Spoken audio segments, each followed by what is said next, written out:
চারটি মা শব্দের হক রয়েছে আপনার উপরে।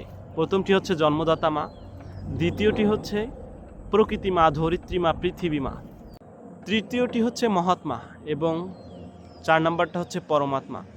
এই পরমাত্মার জন্যই এত আয়োজন, সব কিছু এই পরমাত্মার জন্যই। কিন্তু এই পরমাত্মা পর্যন্ত যেতে গেলে আপনাকে 3টে স্টেজ পার হতে হবে।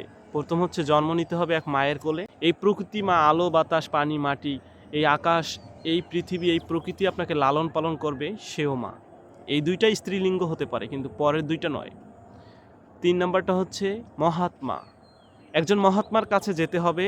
আপনার এই বেড়ে ওঠা দেহের মধ্যে যে নাফস আছে তাকে পরিশুদ্ধ করে নাফসে মুতমাইন্নায় নিয়ে যেতে হবে।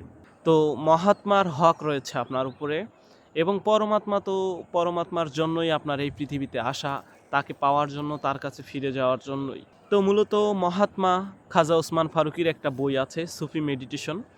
এই বইটা যখন আপনি পাঠ করবেন তখন আপনি এই সব কিছু বুঝতে পারবেন। প্রকৃতির মাঝে নিজেকে বিলীন করে দেওয়া, সেখান থেকে ক্রমে ক্রমে সেই মহাত্মার দেখানো পথে পরমাত্মার দিকে গমন। পরমাত্মাকে পাওয়ার জন্য যত ধাপ আছে সেগুলো একমাত্র মহাত্মারাই জানিয়ে দিয়ে থাকেন, দেখিয়ে দিয়ে থাকেন। মহাত্মা খাজা ওসমান ফারুকির লিখিত বই সুফি মেডিটেশন, এই বইটি পাঠ করুন।